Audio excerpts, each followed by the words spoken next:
Welcome to All Things in the Name of Love.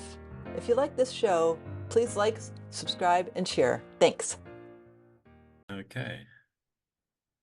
Welcome to another episode of All Things in the Name of Love. And today I have with me a soul brother, Reino Gevers.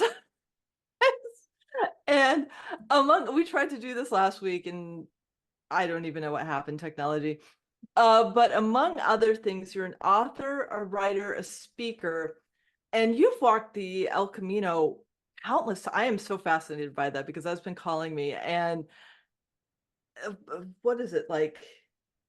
I remember seeing it. It was so many times, it was ridiculous. And you've written about your experiences on it and how you've seen your expansion as a result of being on this journey so many times. So I want to welcome you first. And then I want to ask you the first question that's coming through is like your journey to starting the El Camino. Yes, that was a particularly stressful time in my life.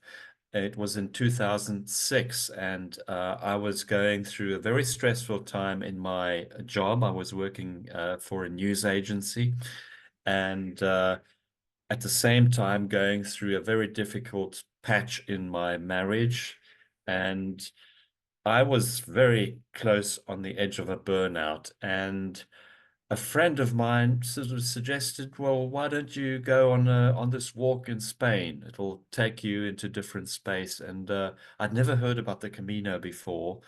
And then I read Paolo Coelho's book, The Pilgrimage. I finished that in one night, and a few days later, I booked a flight and did my first walk, which was a Wow. very short one.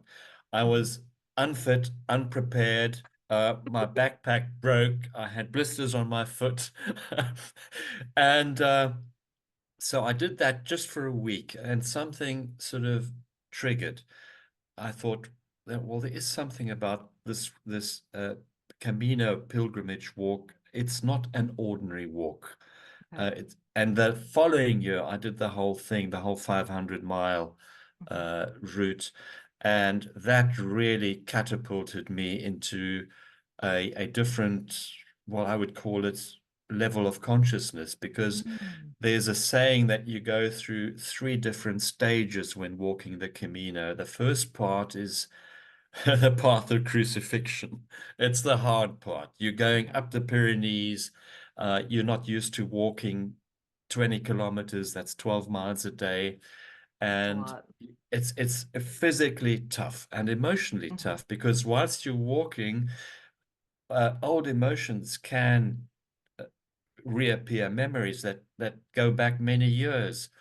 And once you've gone through that process, after about 10 days, 10 to 12 days, you go through what they call the valley of death. That's another phase where it's more the emotional uh, part of dealing with the question of, why am I doing this, and is it really necessary? And it's still quite hard. And then the third stage is when you really are in a totally different space. You feel nature coming closer to you. Mm.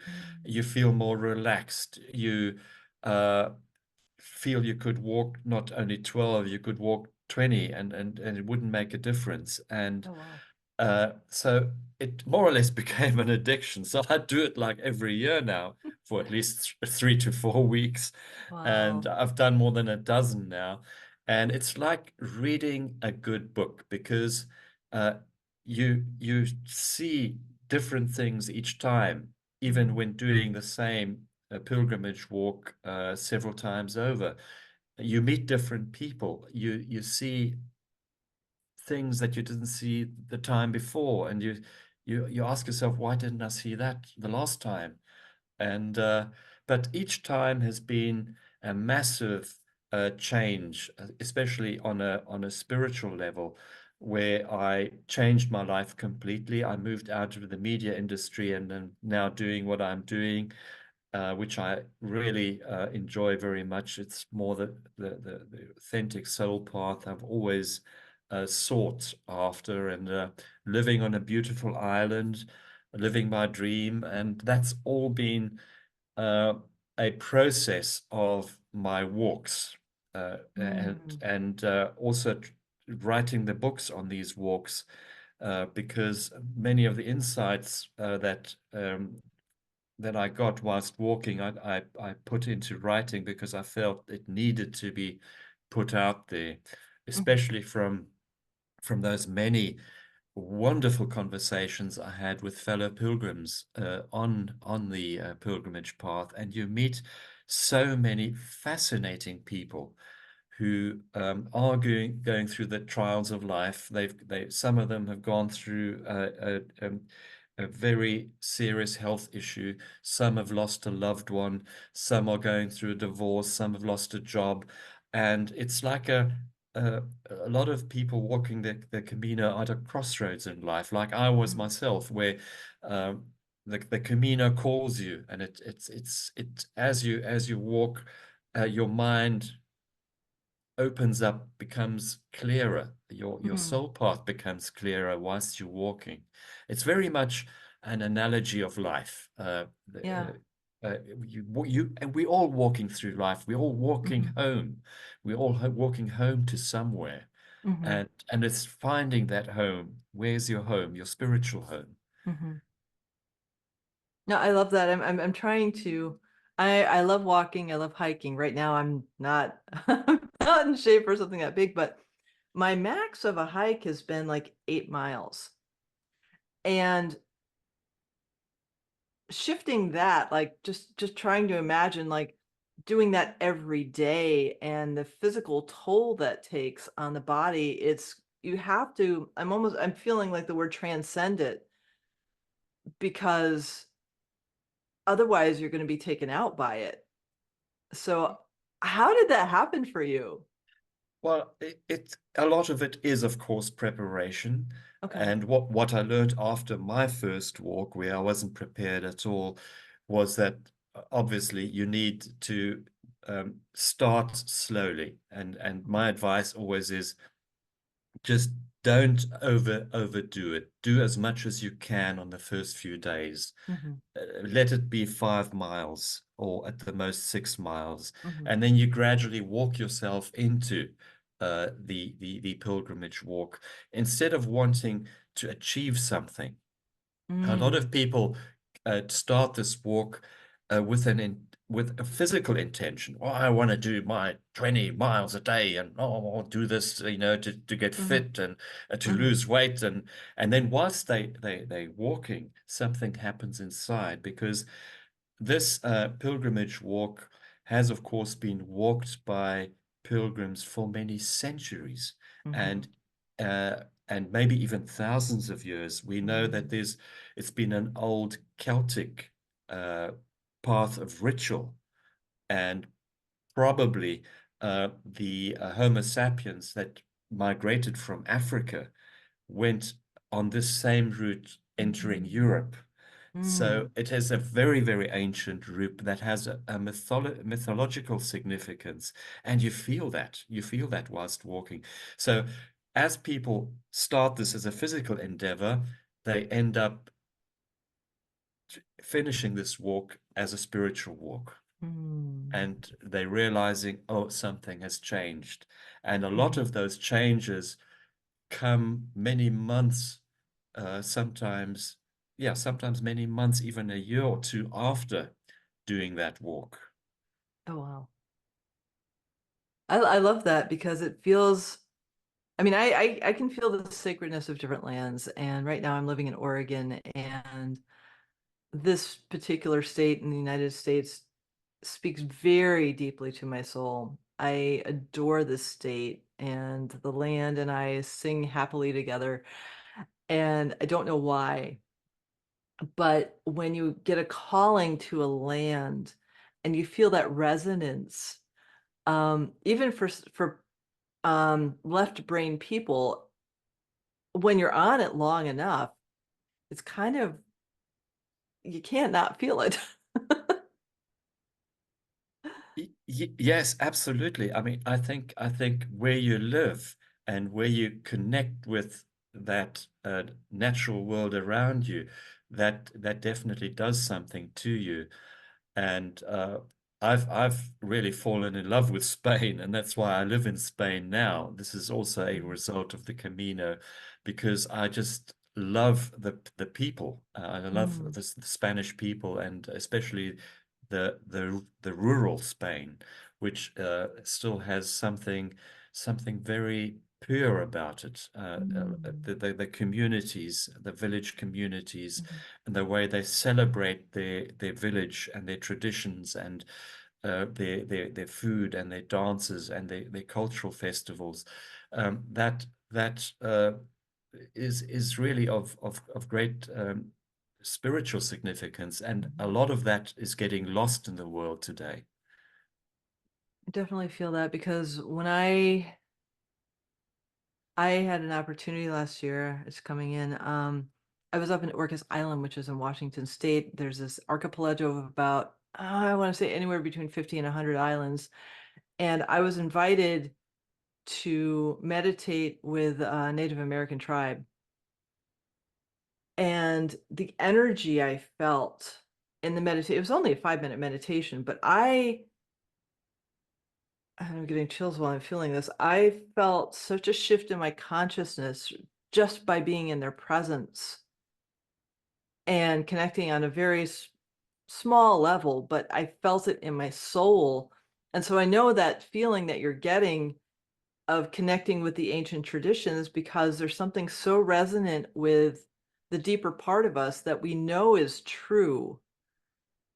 And we have lost in, I'll say, mainstream consciousness. I would absolutely agree with you, because in our world, our digital world today, we're being pulled in so many different directions where Mhm, we told to be like this or that, and we're losing our authenticity, our humanity, because we have all these friends on social media, but there's no real connection. It's all automated. mhm. It's so different than when you actually holding someone's hand, or Right. you looking at a person who's in front of you physically. Mhm. I mean, of course, we're doing a Right. I mean, because Zoom I now. It's a we have a heart resonance. I feel yes, that. yes, So I mean yes. that helps. That definitely But helps. I'm And talking now about like dancing with people in a village, right, like right. you know, and eating their food, their local foods and stuff. Hmm. That is sensory. That stimulates the senses. Yeah. That is something different, as you just said. You know, being together with people in a group, and what that resonates and does within you. Yeah. It's so precious. Hmm. No, I agree completely because I was gifted when I was down, I was guided to leave Portland, Oregon in 2020, tail end of 2020, down to Mount Shasta. And we didn't have the trauma that a lot of the United States felt in terms of having the pressure of the jab and social distancing. So for 3 years, I was hugging my friends and having dinners with them and being in community. And it, like, something in our consciousness shifted when we had that taken away. There's like, there's this longing that we need to fill. And the only way we can do it is to step out of that fear and back into living. Yes, I agree. I mean, COVID did something on so many levels, Mhm, and especially here in Spain, where people, you know, when you greet a woman, it's a kiss on the left cheek, on the right cheek, and mhm. and you hug, and you sort of Yeah. you know, it's very physical, Mhm, mhm. and of course all that just stopped overnight. Um, Wow. and it was traumatizing for many people. Yeah. Yeah. Yeah. And to remember that, we're social beings. We need to have I woke up this morning in this beautiful feeling of just being in a social gathering and having dinner together with people again. And it was beautiful summer. I don't even know where I was, but it was a beautiful summer day. And I just felt the laughter and the play and the joy of that interconnectivity. And while Zoom it's better than nothing, and I'm grateful for it, having that one-on-one connection where, you can actually touch someone. It's it's part of our makeup, I think. I mean, I hug myself pretty regularly because I just need to be hugged, and Hmm. that's my favorite form of connecting with somebody. So it's like, well, I'll hug myself, but to have that connection with another, it's I think the gift of the Camino, and this one is coming through, is all of those facades kind of burn away on the passage, and I'm sensing that. I'm not sure if that's true, but it's like it's that removal of all the social graces and the social pressures into the oneness of the experience. You are so right, because uh, you meet people from so many different sectors of life. You meet Mhm, university professors, you meet CEOs, you meet students, you meet the jobless, you meet the homeless.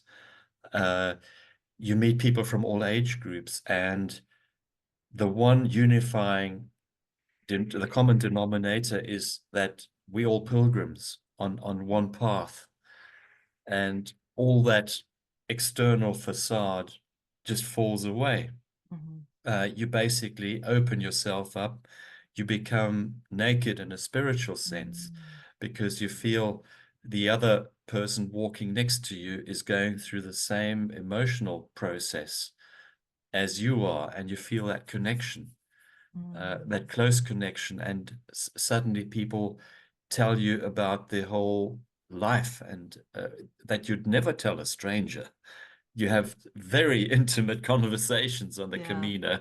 I mean, Wow. you would never tell someone about your deepest feelings in a cafe somewhere. Right, right. You, you do that on the Camino. Oh, wow. Yeah, and this really connects people. And I have friends that I met on the Camino many years ago, and we're still friends. This is part of the magic of this path. Mm, I love that. That's so And beautiful. yes, and I think also, having gone through this uh, valley of death, this flat on the ground moment, and there are some really flat on the ground moments you go through, Mhm, emotional lows, emotional highs, emotional lows, and mhm. it's a whole roller coaster that you go through, and that really connects, um, and yes, it's very precious. I can feel that. I'm feeling it's a journey of self remembering and self discovery that that self reliance and self isolation. Um, because even if you're surrounded by other pilgrims, you're still choosing this journey on your own, and that gift to yourself of shedding what you think you were feels pretty profound. It is. It's actually confronting your ego, Mm, and letting go of your ego, because when you go through that emotional and physical low, you just release everything, and it's your facade, whatever you are in the external life, whatever um, title you have, or whatever material wealth you have, is irrelevant.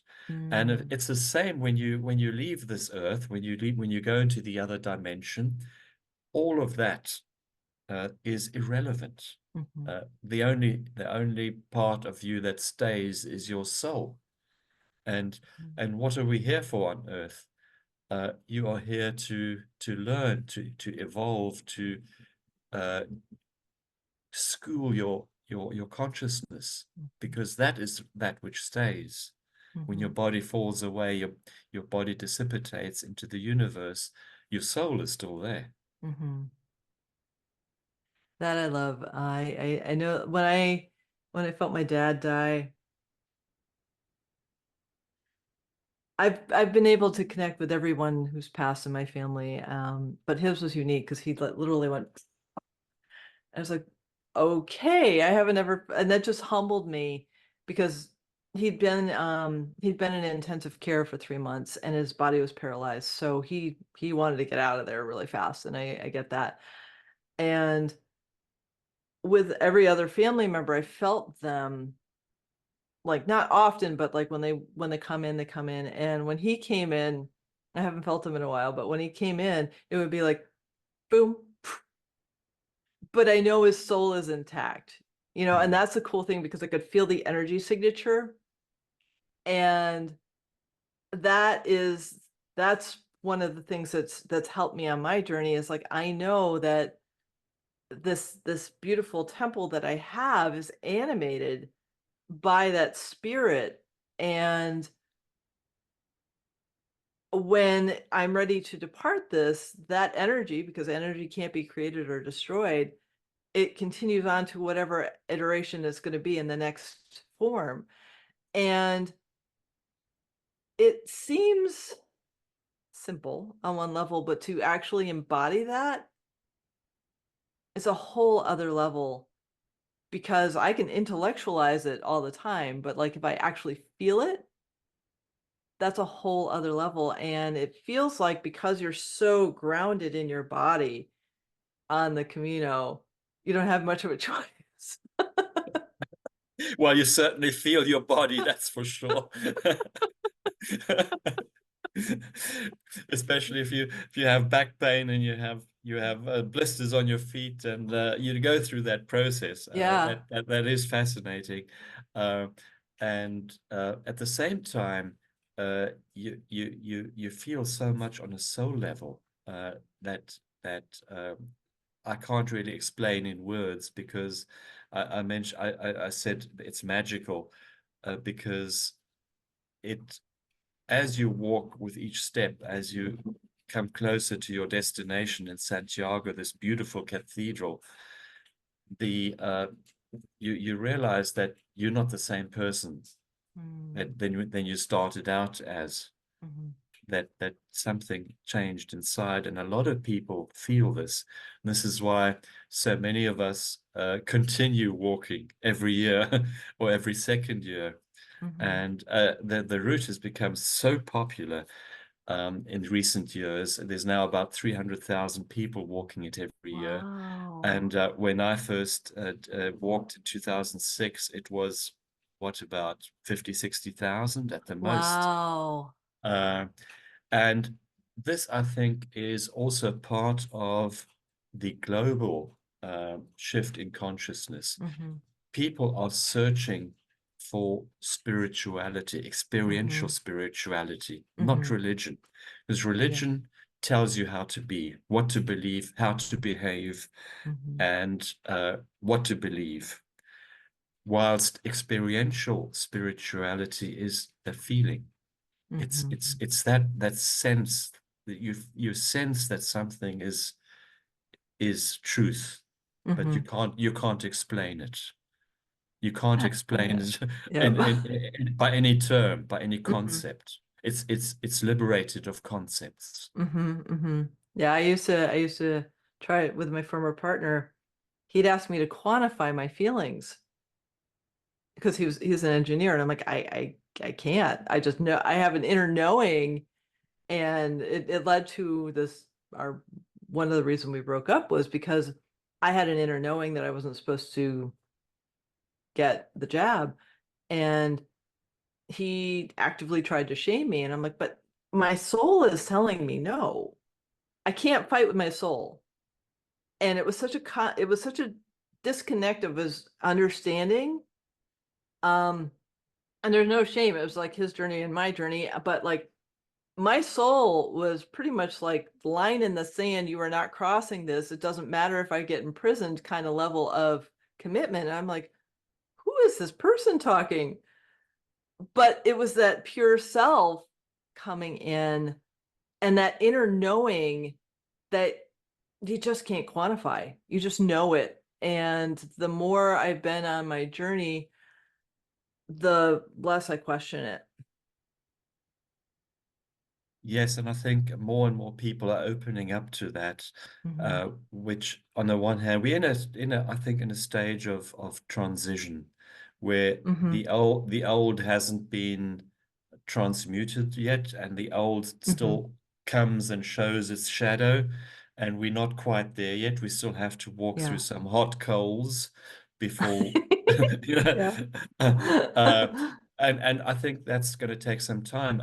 Einstein said we are moving from religion to a cosmic religion, Hmm. which is Hmm. more universal. It's not you're Jewish or Christian or Islam or Buddhist. It's a cosmic religion Yeah. that goes beyond those concepts. Hmm. Hmm. I definitely feel that because I draw upon elements of Native American traditions. I draw upon quantum physics. I draw upon part of Buddhism, part of Christianity, like because each piece has elements that resonate with me. And so, can I explain any of that or how it informs me? No, I just know it is because it comes through me. Mm. The psychotherapist Carl Gustav Jung is this famous BBC interview with him, and this journalist asks him, "Do you believe in God?" And he replies with a short pause, "I don't. I know. Mm. I know." And there's a Hmm. big difference. Yeah. Yeah, there really is because the intellect was I can read any book. Do I integrate it into my beingness? If I'm not showing up as that, like there's the intellect, this is the biggest distance between here and heart. And if I can't show it in my heart, it doesn't show up. I mean, this is from a former academic, so I know Yeah, yeah, yeah, I yeah, know that journey of like I have to yeah. quantify it, I have to understand it, I have to analyze it and dig and dig and dig and dig. And that's great. It has an application. That's why I can understand quantum physics. I here left brain, go here, study Mm. something useful. But if I don't understand it in my heart, it doesn't matter. Yes, I have a chapter in my book, Deep Walking, on the head mind and the heart mind. Hmm. The head mind is all intellect. The heart mind is the feeling, is the Mhm. intuitive feeling, that this deeper knowledge, this connection to the soul. And I come from the world of journalism where you're talking about facts. Yeah. You need facts, Hmm. and Hmm. you need to have sourcing to your news.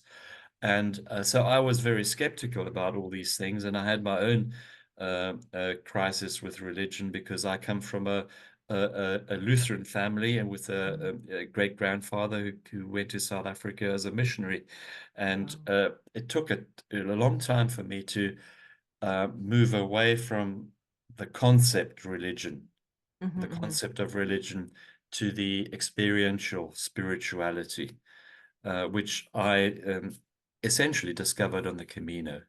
Mm, that's beautiful. I felt today I was on a walk and I'd felt some sort of internal shift and it had rained the night before and I'm looking at the grass and the grass is sparkling the drops like jewels. Now, I have seen rain many, many times. The fact that I was able to shift awareness let me see the beauty of that. And so it's this combination of being in the body, slowing down, and stop trying to convince ourselves that we have to prove something. Exactly. It's no longer intentional. I was on one of my walks on the Camino, as walking up a mountain very early in the morning, and um, I saw um, a a spider's web in Mm. rainbow colors. Mm. And, I had a difficult walk the day before, and this was like the web of life showing itself. And I thought, wow, this is magical. Uh, Yeah. this is a message from the universe, Mhm. showing me the interconnectedness of life. Mm. I love that because we get those messages all the time. And it's whether or not we're present to them that we can receive them. I was when I was up at Orcas, I would spend 2.5 hours watching the sunset on the ocean because there was a beach near where I lived. I didn't care if anyone showed up in the ocean. Come on, orcas, come on, dolphins or porpoises rather, or egret or whatever, or eagles, whatever it is. I just want to watch the ocean and the sunset. And many times I was the only person there for like 2.5 hours. And the gift it gave me of presence, and each day was different and how magical it was. And it shifted me a lot just by doing that one act, to the point where I like laying in the grass for like 2-3 hours anytime it's dry and just watching the sky, Yeah. because it's just like the gift of that level of presence and allowing. I mean, because we did that as kids. What shifted our programs? Hmm. Yeah. I think a lot of the pain and suffering we go through in life is because we don't listen to those whispers from the universe. We tend to drown them with all sorts of addictions, and there's not only the addictions to substances, but there's addictions to beliefs, to ideas, uh, which can be just as bad. Yeah, I agree. And then of course we don't hear those whispers if we're Mhm. stuck in a belief. Oh, I haven't slept well because of the solar flares for the past 3 nights. And so yesterday I caught myself doing avoidance behaviors. And what I heard at the end of the day was, yeah, that was too much. Yes, you can have avoidance behavior for like a little bit, but the next time you start doing that, why don't you just like bring the awareness to catching yourself and asking you, your soul, what the next step is instead of defaulting to a behavior. Exactly. Yes.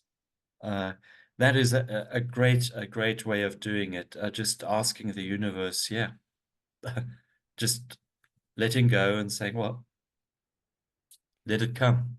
Mm-hmm. Mm-hmm. And I'm sensing that I am a creature of habit. I love my morning chai. On the road, um, I sense that if you have habits, you can't really keep them on the track on the truck. No, exactly.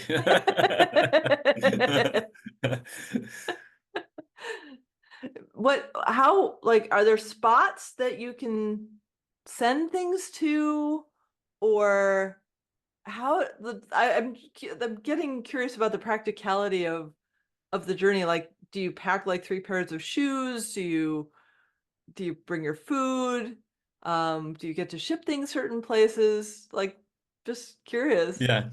Well, you certainly see the novices on the Camino. They Okay. have they have huge backpacks and carry everything with them, Okay. and like after 2 or 3 days, you see them throwing away things, and then the backpack gets smaller and smaller, because it's basically carrying all that load with you. You don't Yeah. need most of the Right. stuff. Most of the stuff in life that we carry with us, we don't need. All that, Mm-hmm. all those possessions.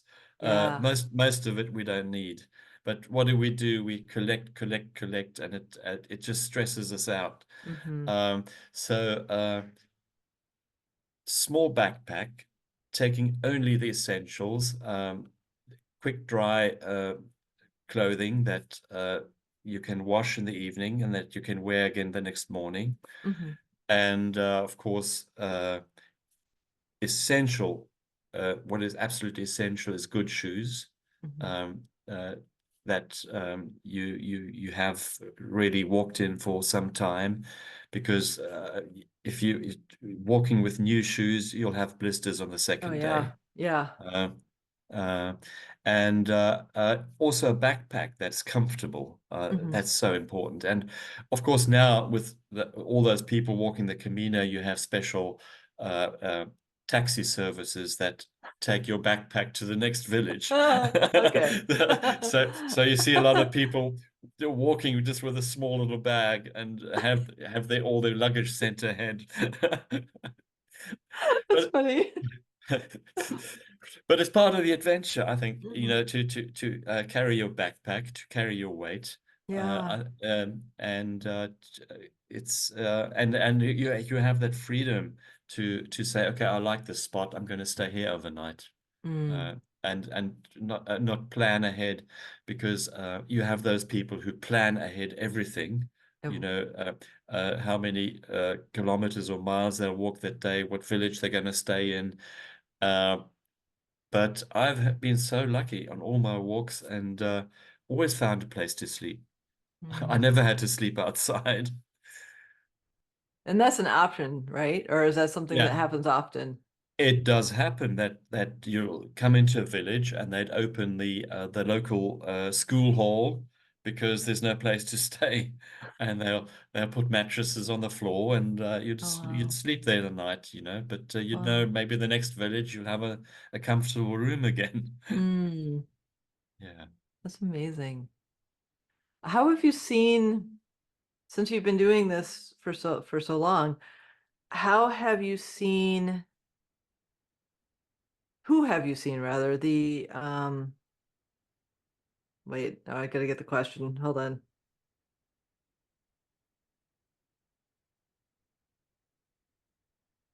Okay.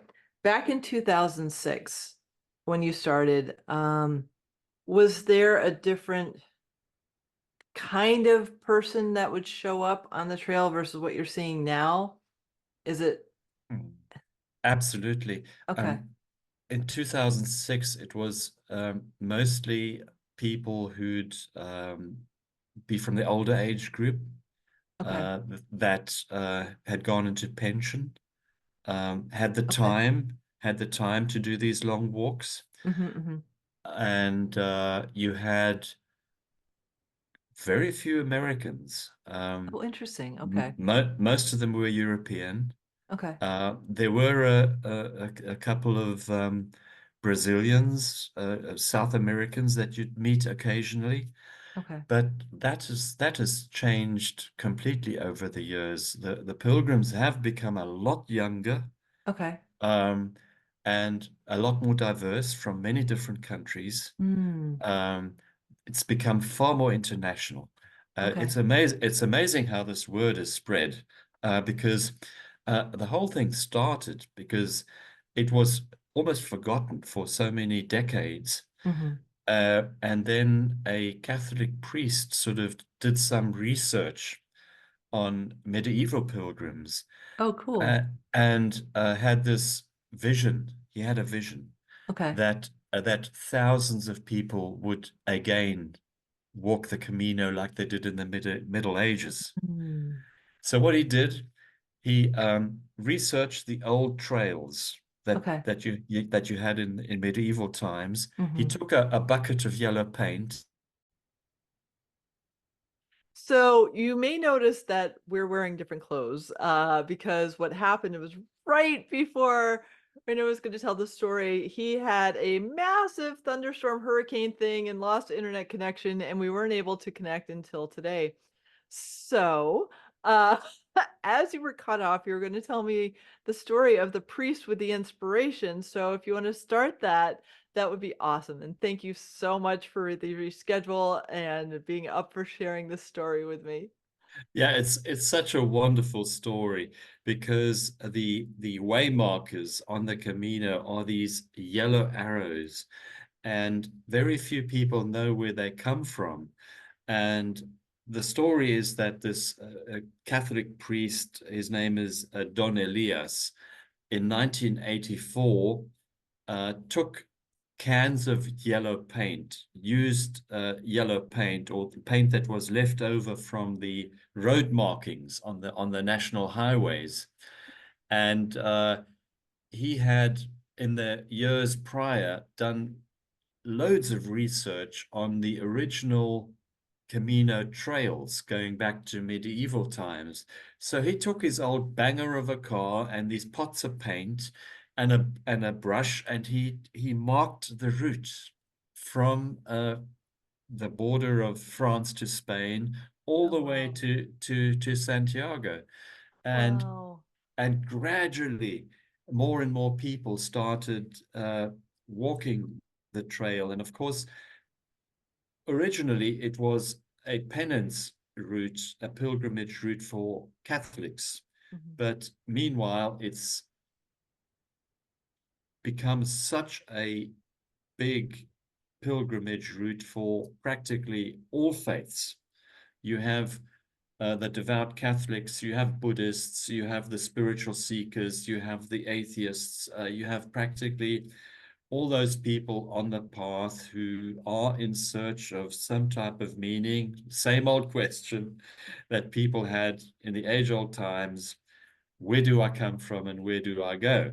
Mhm. And the Camino is such a good analogy of life, where we realize that we all on a journey homeward. We all on a journey. Life is a journey, and along this journey, we go through trials and tribulations, ups and downs. It's a roller coaster of joy, sorrow, and then joy again. But in the final walk into Santiago, you see this beautiful, magnificent cathedral, and you walk into this cathedral, and all the paintings, the sculptures, the whole architecture has the symbol of joy, of the arrival home, Mhm. of having reached your destination. Mhm. You know, a lot of churches have the crucifix in the center, in the center altarpiece. The pain and the suffering is the focal point, but not in the cathedral in Santiago. That's Mhm. all joy that pilgrims arrived home. That's so beautiful. I love that because, I have been in, I'll say I'll have had the opportunity to go into a couple Catholic churches, and I grew up Protestant, and I'm not used to how am I going to say this in a nice way? The different frequencies of representations of Jesus on the cross that we didn't have. And I remember going into one a couple years ago, and not only was, I mean, it was heavy energy. It was very heavy energy. And then the priest, because we weren't part of the family, we were supporters of they were renewing vows, and he was pretty much condemning us because we weren't Catholic. And then it was so beautiful because there were rain clouds all around and there were skylights, and the sun shone down on me and my partner and nobody else in the church. And I'm like, not gonna take this as a sign, but I kind of take it as a sign because I don't believe in that fear-based way of understanding my relationship with God. And so the fact that the cathedral at Santiago shares that is just it's just beautiful. And it's what people in today's times are searching for, Hmm. because so much abuse has been done on the part of the institution, Yeah. religion, Yeah. uh, filling people with shame. Mhm. and with this concept of sin, Mhm. which has been totally misunderstood, because the deeper meaning of the sin is actually losing your path. Uh, there's this in German it's called Sünde, which means losing the path. Mm. So losing your sense of purpose, Mhm. losing your God-given sense of purpose and destiny, Mm. or losing your authenticity, Yeah. uh, which is an entirely different concept than this filling of shame and guilt. And I think a lot of abuse has been done to the faithful over the centuries Mhm. Mhm. in this respect, and this is why such a lot of people have become estranged Yeah. from the religion they grew up in, and I'm a one of them, because I grew up a Lutheran, Mhm. and I had quite a struggle liberating myself from this concept of Yeah. ancestral sin. Mhm. Mhm. And today I have a different um, mythological sense of it, which I discovered on the Camino. Mm. And I think if we're looking at Catholicism, there's still a lot of that old ancient mythology embedded beyond that doctrine. Mhm. And you see that uh, especially on the Camino, where there's this melting of different cultures, where you had the ancient um, Celtic roots, where the mother goddess was central. And in Mhm. many of the churches, you see the Madonna, the goddess, Mhm. is on the altar. Mhm. And after the Celtic episode, you had the Roman temples, and then you had the early Christianity, and then you had Islam, and then you had Right. Christianity again. And many Right. of these old buildings have remnants of all those different cultures in Oh, this that's one build cool. in That's this really one cool. building. That's very cool. Yeah. So what does it tell us? It tells Yeah. us, all religions have some truth, Mhm. and it is so uh, senseless to fight over what is right and what is wrong. Mhm. And this is the difference between religion and spirituality, because Yeah. spirituality is the intuitive feeling of what is true to you. Mhm. Uh, Whereas religion is a belief from that comes externally, telling you what to believe and how to behave. Mhm. I completely feel that on so many levels. Yeah, it's such the way quantum physics has informed it for me is connecting into consciousness, which is what I do in my body talk sessions. How when I do that, I'm not separate from the being that I'm communicating with, and I'm actually just the conduit through which the formula comes through. And because I'm not this being, the Sophia being, I'm connected to that greater energy that connects all of us. It it's actually when I'm not in session, it helps me connect with my intuition more deeply. It helps me connect with my guides more deeply because I'm open to it. And in the week since I saw you, I channeled an article this weekend, and I just pressed dictation and I heard the words coming through me. Wasn't me. Wasn't me. I was the quote unquote author, but it wasn't me because I surrendered to the guidance that you need to write this article, and I haven't written a non-academic article ever.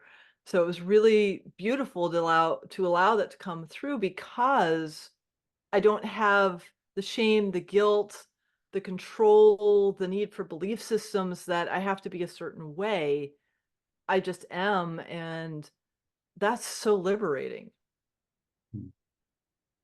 I think surrender is the right word, to surrender to that higher entity, Mhm, and call it the universe, call it God. I mean, I think the concept God is so outdated mhm, because we press it into a concept, mhm, but it is far more complex than that. And words don't explain experiential spirituality. It's mhm. something that is felt, Yeah. that you intuitively feel. Mhm. Yeah, I've always felt it, but I haven't actually, I love my 10-year-old self. My 10-year-old self cut me off from my spirit group because she was terrified. As I've uncovered all those fears and been more comfortable in myself, who I've recently, like in the past 6 months, reconnected with, is a Holy Spirit. And it's a special energy I feel in my heart that none of my other guys have. And like I feel it right now. And the joy from that presence. It's like I know it's not just me. It's way beyond me. And it's I don't it's because we've been so entrenched in the three, in the third dimensional construct that we've been taught to numb our senses down to five, to be able to connect on the heart level to the non-quantifiable stuff is so magical. Yeah, I agree totally, because there is so much more in the dimensions beyond what we see. And I think if we observe animals very closely, they often sense and see far more things than we humans do. Hmm. They definitely do. And they have what they recently told me to write was very interesting in terms of their understanding of how they want to shift the dynamics of interrelating with us because they don't want to be emotional support baggage anymore. Like they don't want to take on our emotions anymore because Yeah, it's yeah. like and it's not because they don't love us. It's just like, no, you need to be responsible and accountable for your own emotions. We love you, we'll still hang out with you, but we don't want to take it on. Yeah, yeah.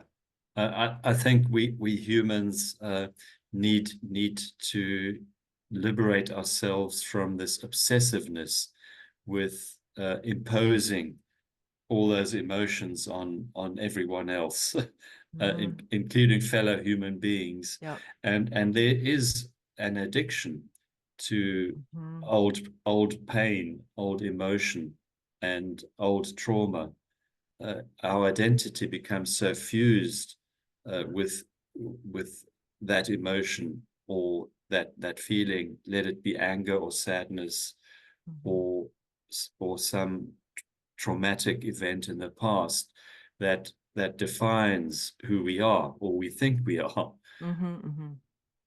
I agree completely because you know I've had the gift of many little, some decent, some little traumas um throughout my life, and they're all here for me to remember that I'm not any of those. They teach us what to work on, and Mhm. they have their purpose. Mhm. The real challenge is not to be nauseated and to get stuck and to get addicted to that Mhm. emotion. Mhm.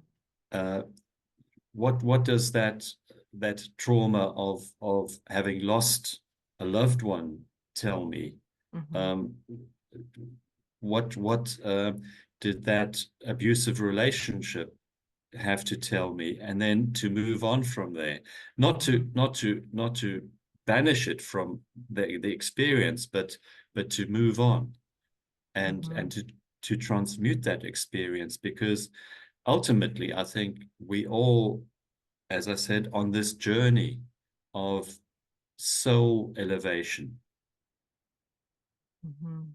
Yeah, and to be able to have the awareness to see the behaviors when they come through. And I had an instant sometime in the past week where I felt an anxiety come in and I started doing emotional eating. And I caught myself. I said, "Oh, I'm emotionally eating right now. Okay, well, glad I caught it." So then I stopped doing, like, I didn't take as much. I said, "Well, I'm going to gift myself the emotional eating on a smaller level because clearly I need to do that and I'm aware of the like the response now." And then after I ate that little bit, I was done with the emotional response. And so it's even the little things, like we can just keep bringing more awareness into how we show up for ourselves in the big and the small ways. And I won't say I love this, but I'm an expert with triggers because I know how to process them and I don't take them out on anybody else. Mm. Yeah, I think that is really part of the self-awareness and the self-work where you uh, are able to go onto that meta field and to look at yourself from another perspective and to say, okay, that's what's happening to me now. Take a step back, take a deep inhaling and outhailing, exhaling breath, and to Hmm. say, okay, be authentic about that feeling. Of Right. course, that is important, Yeah. uh, uh, and then to move on. Hmm. Hmm. Yeah. And that liberation of not getting caught in the story, like feeling the feeling and not feeling the story, it can be so transformational and it liberates the soul from that perception of the smallness of us. Absolutely. And what I've noticed through these pilgrimage walks is that as you walk, as you go into your natural flow, your natural rhythm, Mhm, your natural walking rhythm, they say that the body remembers everything. The mind mhm, the mind shuts out a lot of the old stuff that old trauma we have, but the body is like a recording system. So as you walk, sometimes you'd suddenly remember a dream, an event going back to early childhood, and feel some pain in your body, and that would gradually be released as you walk. mhm, And of course you go through that emotional valley of death, where you feel that emotional pain mhm. physically and emotionally, What which just which Oh, go ahead. yeah, which is such a magical part of the whole transformation process. I love that because, like, what came through was, so one of the gifts I'm feeling from this journey is walking 10 miles a day, 15 miles a day. Something shifts in your brain when you walk a lot. That is so true, because there's a university professor in Dublin, an Irish professor who's I can't remember his name, but he did some research on this and he found a connection between your brain and your feet. There's a Mhm, neural connection mhm, because we humans are designed to walk on 2 feet, mhm, and we have so many vital acupuncture points in our feet that are mhm, connected to our neural system, mhm, mhm, uh, which is why it's so important to spend time in nature and also walking barefoot, feeling the mhm, grass, feeling the mhm, soil, feeling the water in the creek. mhm. Yeah, because what happens, like, I know when I go on a hike, the first mile, I'll hear so much chatter, and then it gets more quiet and more quiet, and then the curiosity of the next step comes in, And then I realized that I'm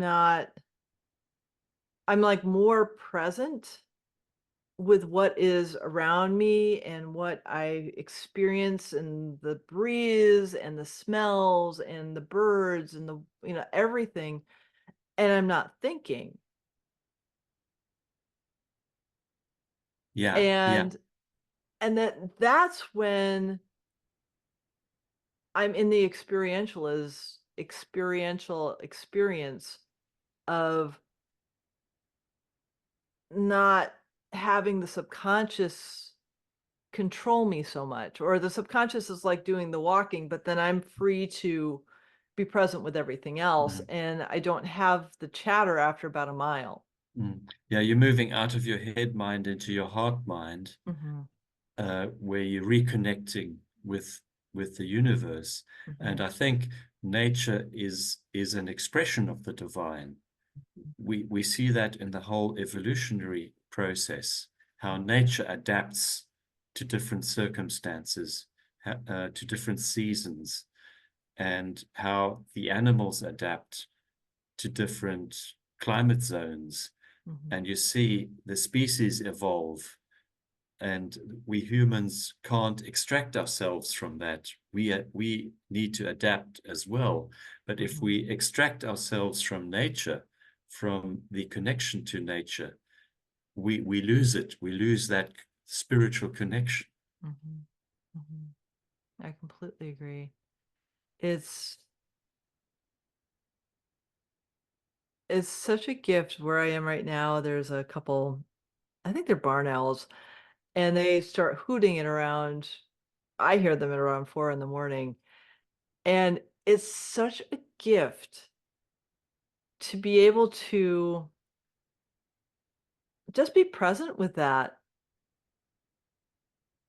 and then feel the sun coming through the window to wake me up in the morning. And today we were walking and I smelled so many flowers coming in, just the tree flowers, and there was just this gorgeous breeze and the smells. And it's not so much, I forget that I'm walking because I'm so present with all that is. And I think that's I don't want to say it's unique to walking, but there's something really special about that connection that enables us to disconnect from our small selves. Yes, absolutely. Because, well, in my childhood, I grew up in South Africa and spent a lot of time in those natural areas that basically were untouched by humans. Mm, And you feel a far closer connection of how every living being is connected mhm, to the bigger whole. mhm, You know, the dung beetle would eat the dung left by the elephant, and the seeds would be spread from the dung to other vegetation. The animals would move from one area to another to have the grass recuperate, and the different antelopes eat different types of grass and shrub. mhm, So each animal has its place in the bigger mhm, whole. mhm. Each one is interdependent of the Yeah, other. yeah. And that's the one thing that we are being called to remember, is that interdependency. Yes, such a big challenge, and I think this is what the universe is trying to teach us, Mhm, is that creation is diversity, mhm. is a beautiful garden of diversity, Yeah. and we need to learn to accept that, and where we try to uh, create an artificial homogeneity Mhm, that is it's a static energy that doesn't move. If we look at cultures, those cultures that are most dynamic, most creative, are those cultures of different ethnicities, of different uh, uh, national groups coming together and and interdependently providing creative energy for each other. Mm-hmm. Mm-hmm. Yeah, This is that is. one of the gifts you have in the United States, this Mm-hmm. country of many diverse populations and immigrant groups. But Mm-hmm. there's this other energy that tries to uh, create an artificial uh, homogeneity that is false. Right. I mean, I can use my own example. I'm a white American, Swedish, English, German, Scottish, Welsh. I'm a mutt.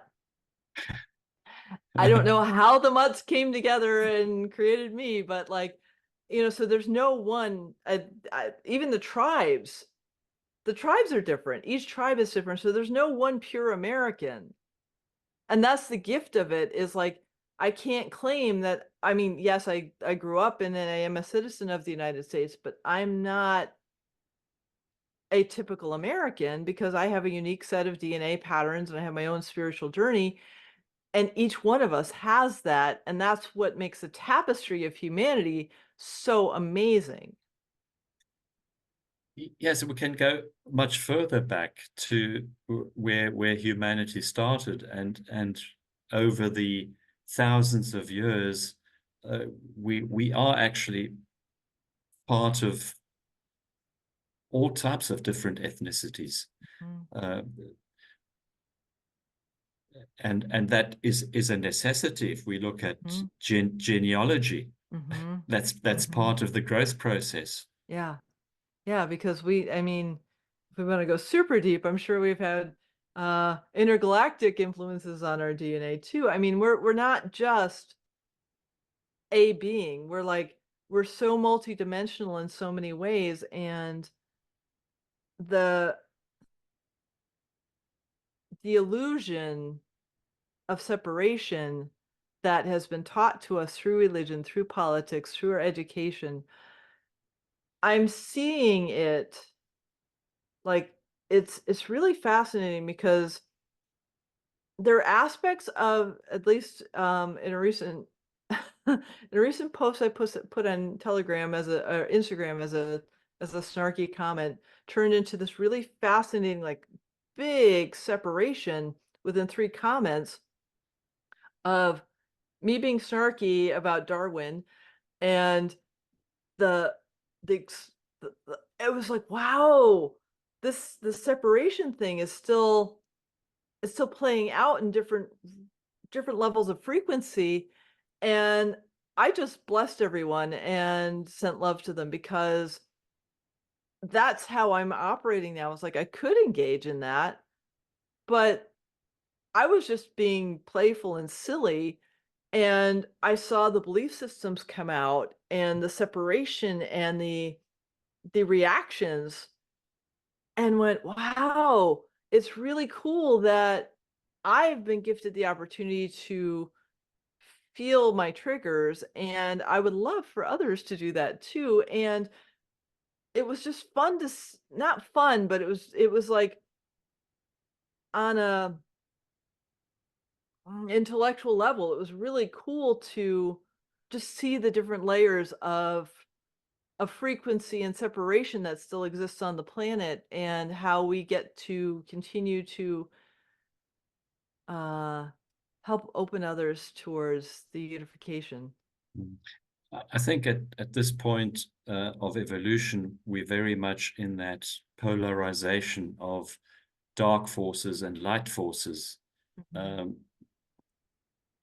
where the darker forces are in this separation mode, mhm, dividing, uh, mhm. uh, separating, uh, or trying to separate humanity Right, or different right, parts of humanity, or trying to tell us this territory belongs to this tribe or this right, nation. right, I mean, right, where are we gonna start if we claim that the um, the the whole part of the Ottoman Empire has to be recreated, or right, right. uh, uh, or that the uh, immigrant communities in America have to leave because it belongs to the indigenous populations. I mean, Hmm. it's ludicrous.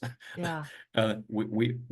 We as a peoples have always been migratory. Hmm. We've always influenced us and adapted and changed, and culture's never been static. Mm-mm. Mm-mm. I remember when I was in China in 2016, I was in Chengdu, which is in southwest near the Himalayan foothills. And I walk into this museum, and there's this 10,000-year-old sculpture of a Seattle Seahawk. The same style as Northwest tribes in the United States. I love the artwork. It's very, very specific. I know it very well. I felt it intuitively. I'm like, you were discovered carbon dated like 5, 6 years, like 2011, 2012 to 10,000 years ago. And you're good 2, 3 hour flight from Beijing. Okay. So right on the foothill, like Southwest China, having the same artwork as tribes in the Northwest of the United States. Of course we're migratory. You can't make that, like, there's no possible way that artwork could exist in both places Mm, except for migration mm. and except for cultural influences. Yeah, And I'm not claiming anything other than the fact that I saw it. So I'm not making any assumptions. I'm not, not going in any theories like that. I just saw it. And so there has to be this awareness that we have influenced each other. I mean, why would Swedes have Turkish level of coffee? hmm, It's really yeah, strong. Why yeah, would that be that way? Why do hmm, they use cardamom in their cooking? yeah, They had to connect with Turkey. Had to.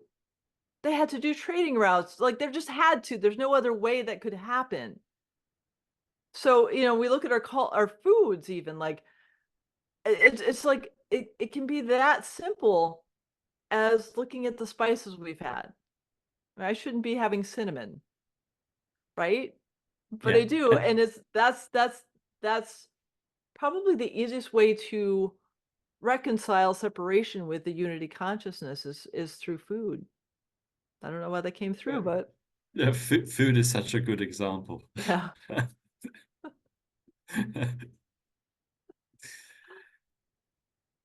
is we are so similar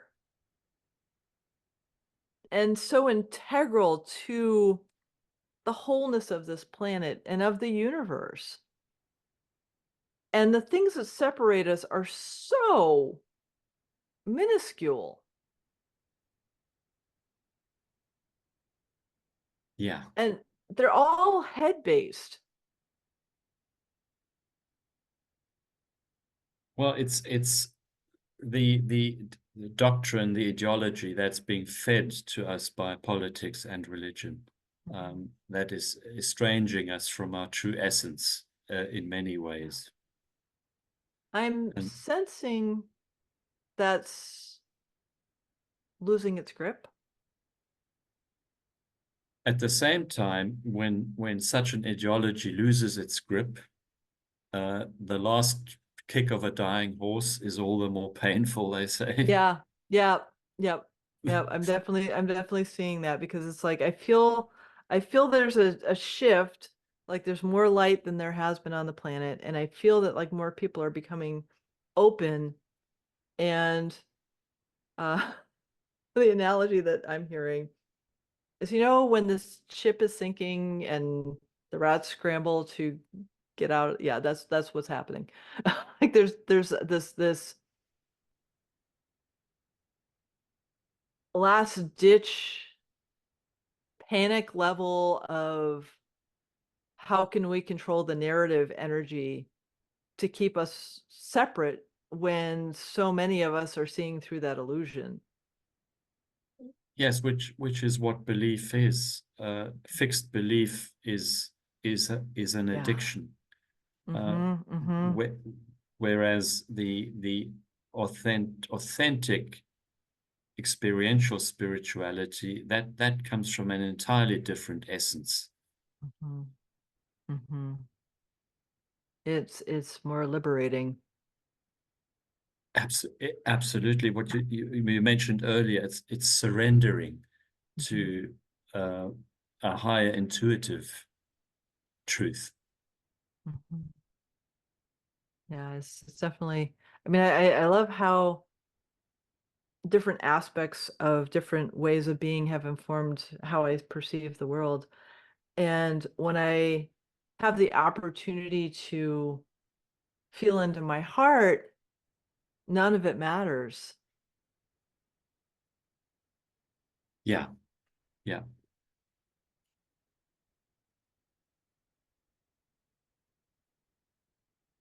Mm, just feeling into this. This is such a beautiful second part of our interview. And I just love the frequencies I'm feeling because it's so delightful to experience the authenticity and resonance of another open heart.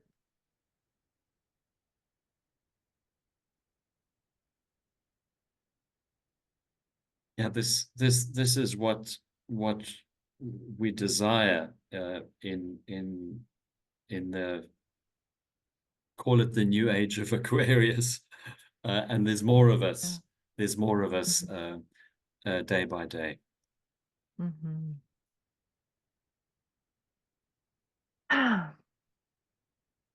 Well, I'm feeling since I don't want to edit for an hour and a half that I'm going to thank you for coming back. And since I didn't get to ask you this on the last part because we didn't get there, how do people find you? You can find me on my website, uh, reinogevers.com. I'm on all social media, Facebook, Instagram, LinkedIn. You can Google me, and that's how you can connect with me. I am so grateful, my brother, to know that you're on the planet with me. I'm so grateful for your energy and for who you are and for the gifts of the world that to the world that you offer. Thank you so much, Sophia, and I'll give that right back to you. Thank you.